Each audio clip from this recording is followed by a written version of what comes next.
Hi, it's Ray from Proshaper Workshop, and we haven't been on for a while, but we're back, at least for this video. We've been really busy. So we built this 48 Studebaker Future Car designed by Virgil Exner. Now you say, well, who's Virgil Exner? Virgil Exner was responsible for all the Chrysler Gear show cars. Gear built them. Virgil Exner and his team of designers designed them. They made dozens of them. So Virgil designed this in 1948, and it was first unveiled the drawing, which is only I think a left-hand three-quarter side front view at the Academy of Automotive Engineers meeting in 1948. So I had seen this picture on Facebook, and I says, oh my God, that's so great, we've got to make it. So I think it was about 4 years ago, we did the full-scale drawings with our drawing board with the adjustable magnet system. And the drawing is very rudimentary. There's no facility for the wheels, the front wheels to turn or anything. It's just a concept drawing, not a build drawing of any type. So I had to scale it, and there was no design for the rear of the body, so I had to design the rear of the body. We'll give you a little peek of that too. A lot of people don't understand why wire versus the wood station buck. If you go in any of the forums, you're going to see wood station buck, wood station buck, wood station buck, which are easy to make but super difficult to work with.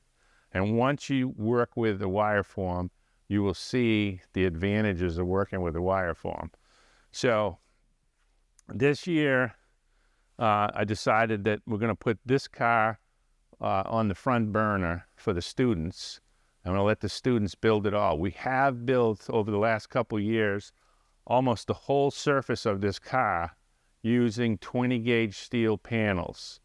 And now I decided that, well, I don't want a steel body, and I was using those only as learning exercises for the students, never to actually be put together or anything.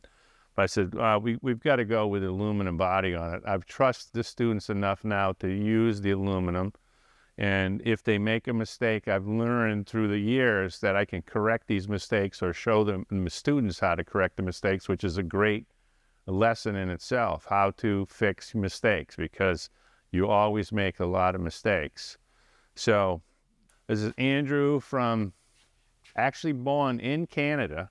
But as I think a two-year-old, he moved to New Zealand, and he lives in Nelson, New Zealand, a town in the Southern Island, you said, I think? Yeah. Southern Island. There's about, we looked it up, there's like 53,000 people live in Nelson. I had never heard of Nelson before.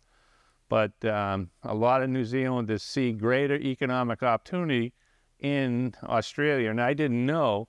You don't need a work permit or anything. If you're a New Zealander, you can go to work in Australia and vice versa.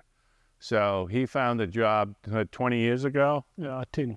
10 years ago in Perth, and working in the mining industry. And prior to that, you had done a lot of welding in New Zealand. Yeah. So he's got about 20 years of welding and fabricating under his belt. Now, fabricating means taking thicker pieces of metal, and they've stick welded them together, he MIG welded them together. But actual sheet metal, automotive sheet metal, very little or none, right? Yeah. And you do have a little English wheel, similar to like a Harbor Freight English wheel. Yeah, for a short period. Yeah, and you played around with it and you really didn't understand it? Yeah, I was kind of going backwards a bit and making a lot of mistakes. So he's done really well in the mining industry, and he's moving back to New Zealand, and he's looking to see what he's going to do with his future. He's only, what, 36, you said? 35. 35. Yeah. And he's got a brother that's actually a star on TikTok, who, Kenny Patton.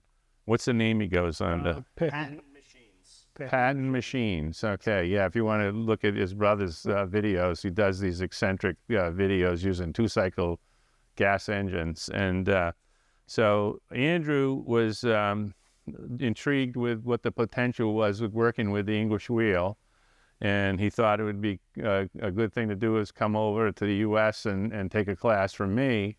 And I asked him if he would be interested in working on the Studebaker because I want to get something done on it. Now, I had another student make this panel that's going to go right in here. As you see, there's no wire form right there because, can you lift that up? Andrew has made these panels, and this is my system that I developed where you can make these joints for the wire form and they bolt right together. So this was all welded together, but when you make the panels and you want to take the panel off, it's impossible because it's mechanically locked on with flanges. So the only way you could do it is destroy the wire form. But if you use these little joints, which are simple little, we weld up a couple square nuts and we get the threads that way so you don't have to thread anything. Then we got a little piece of steel here with 2 holes, and it joins with its brother over here. You put a 1/4-20 bolt in it, and boom, the whole thing goes right back perfectly. And that allows you, by removing that, you can take off the panel that he made. Andrew was faced, when he first came here, with this panel was already done by another student, and the panel below it was done by another student. But this one it really needed to be remade. So he had to remake that one. He had to make this one and this one. And the one that was below here, he pretty much had to redo the thing to get it totally symmetrical and good quality on the surface. So here's what Andrew did, and it's as good as it gets. This is world-class quality.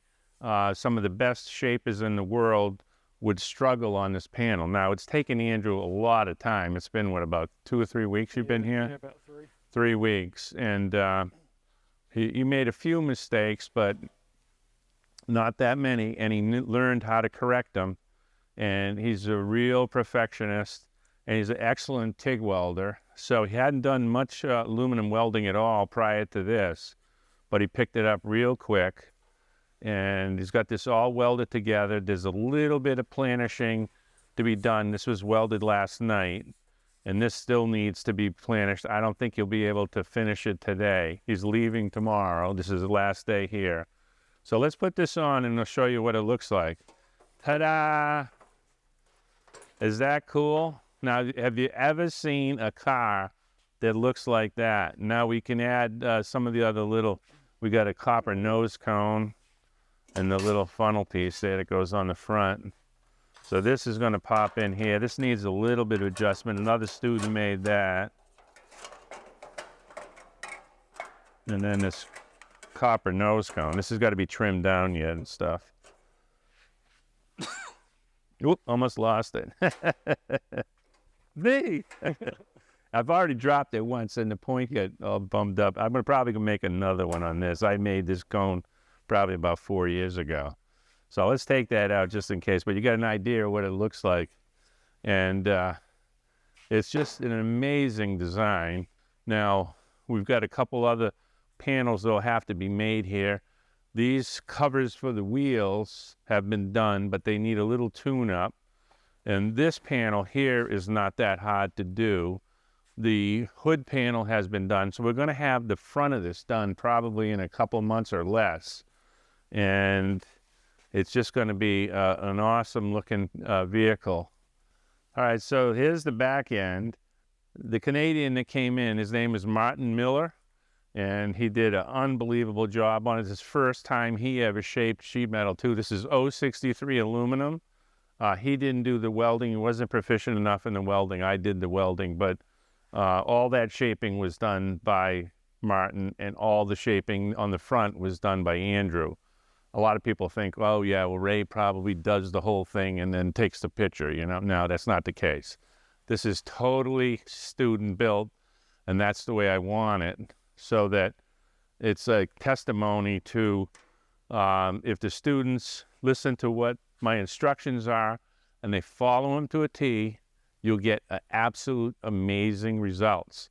This craft is a really complicated craft. If you're coming in it from the angle, you're going to self-learn the whole thing. It can take you years and years and years to self-learn. But if somebody tells you where all the mines are in the minefield, you can walk through that field without fear of being blown up. And this back end and both the front end, I think a testimony to what I'm saying is true. Okay, so here we are back at the front end, and I just wanted to thank Andrew for doing such an unbelievably good job, and maybe he'll come back some other day. And I just want to say goodbye and thanks to all the people that keep building my channel. We're up to 63,000 subscribers. Andrew, do you have anything to say for final word? No. No. Come on. He's a better shaper than he is a spokesperson. Very, very humble. So thanks for the great job, and thanks for watching, everybody. We're going to have a lot more installments on this 48 Studebaker Future Car by Virgil Exner. It's Ray Chalene from Charlton, Massachusetts. Thank you.